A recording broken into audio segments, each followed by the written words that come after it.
Vincent from the Walled Lake Penny Saver. And I'm Drew Rodriguez from the Downriver Mop. And we're the Dollar Show Critics. We go to the theaters where Jason Bateman is just Justine's little brother. Back when he was in Valerie's Family? Way before he tried to bang Juno. And this week's movie is Extract, starring the aforementioned Jason Bateman. Bateman plays Joel, the owner of an extract company that makes extracts for baking like chocolate and cherry. And some specialty ones like cookies and cream. And s'mores. Joel, he works long hours and comes home to a basically sexless marriage. Whenever the sweatpants go up, he's not going to get any. So as soon as that happens, as the wife turns on Dancing with the Stars, Joel goes out to the local Marriott bar and hangs out with his bartender friend, played greatly, I thought, by Ben Affleck. Yeah, great Ben Affleck performance. Rare thing. Yeah, you don't see it a lot. I think it was the beard that did it. It comes out once about every 5 years. Yeah, but it made me not know who he was, so I kind of liked him. Nice.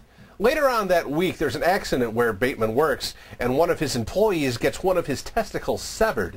Ouch. Yeah, not something you want to see, but they did it gracefully, I thought. And then after seeing it in the paper later, the con artist played by Mila Kunis. Mila Kunis. Mila Kunis. Mila Kunis? Mila Kunis comes up and starts getting all lovey-dovey with the guy with one testicle because she wants him to basically fill out a huge lawsuit against the company and take him for all the money they're worth. Meanwhile, back in the bar, Joel there, he's talking all his sorrows to Affleck here, and Affleck basically tells him to hire a gigolo for his wife, and what usually happens when you bring a gigolo into the marriage, problems ensue. And that's when this whole Mike Judge thing just starts going. I mean, it tries to get going, but it didn't hold a lot of momentum. What'd you think about it, Gory? I kind of liked it, Drew. I liked Office Space, and I like Beavis and Butthead. I liked Office Space, too. Office Space is kind of, is a cult classic, and this is probably not in the same league of that, but still, I thought it was a pretty funny movie. I mean, there was a couple good laughs in this thing, and like you said, Ben Affleck, an actual good performance by him. Oh, he was probably my favorite character in the movie. Jason Bateman had a nice performance. He played a good role, too, but everybody else was lackluster, I thought. See, I disagree. I think there were some great supporting performances. J.K. Simmons, you got to admit this movie has one of the best bong hit scenes in a recent movie that I can remember. Even if it is CGI, it is pretty funny. Yeah, nowadays the bong hits are even CGI, but still, I mean, what have we come to? It produced a nice, good laugh for me, and I thought most of the supporting performances were good too. And like you said, there wasn't a whole lot of story there. It was basically this accident, and everybody's kind of an idiot, and the problems keep getting worse and worse. Yeah, and towards the end, it just kind of came apart. I really didn't care, especially for the neighbor who kept coming up. I just wanted to see him get run over. It was definitely like the annoying neighbor from hell who just comes at all the wrong times, won't shut up. So what would you give that, Gory? To me, this is a sorta, It's not. I definitely think it's sorta worth your dollar. I think it's just a nice movie. You're gonna have a good time with it. You're gonna smile. You're gonna laugh, and a lot of relatable situations. Good characters and some funny and a good performance by Ben Affleck. I mean, come on. Yeah, but that doesn't save it. I mean, that's the only thing that saves it from the bottom tier.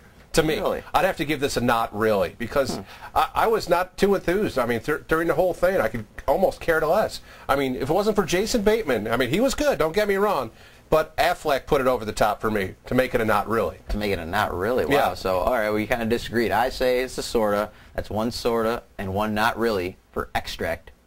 And this week's I'll Rent That for $1 DVD is a Kevin Smith classic, my personal favorite of all his movies, 1997's Chasing Amy.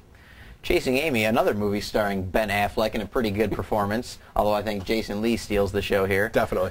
Ben Affleck plays a comic book artist who, along with his pal and partner Jason Lee, he's a tracer. The two of them have created a popular comic called Blunt Man and Chronic, detailing, kind of based on their real-life friends Jay and Silent Bob. So what happens at a comic book convention, Affleck's character meets a plucky girl played by Joey Lauren Adams. She's got plucky. She's very plucky. She's got the baby doll voice, pert, any kind of adjective you want. Kind of annoying.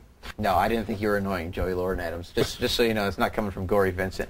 And they go out for a night in the town with some other comic book creators. A shared moment. They have a shared moment, as Affleck says, and then he comes to find out he really likes this girl a lot, but then the big revelation hits, boom, she's a lesbian. Oh. But Affleck, he's so cocky and handsome in his Afflecky way that he thinks he can change her. He can change the lesbian and get her to come over to his side. So all in all, for a good night of some good raunchy comedy, Kevin Smith style, go out and rent yourself Chasing Amy. Nice pick there, Gory. I'd have to say it'd be my favorite of his, too. The opening scene when they were in the convention center, great stuff. It's a great opening there. Great stuff. What's a Nubian? I don't know. Yeah, and Joey Lauren Adams, I mean, she was okay, but I mean, listen to her say, "Hold it," 1,000,000 times. I don't need that. That's true. Well, yeah, their names on this, by the way, are Holden and Banky, which I got to say, all right, Kevin Smith, what the hell? Holden and Banky? We'll be back next week for another Dollar Show and another DVD pick. Until then, we're the Dollar Show critics, and we'll see ya. Yeah, for me, Clerks was the first Kevin Smith one I saw. Oh, yeah, I actually definitely. saw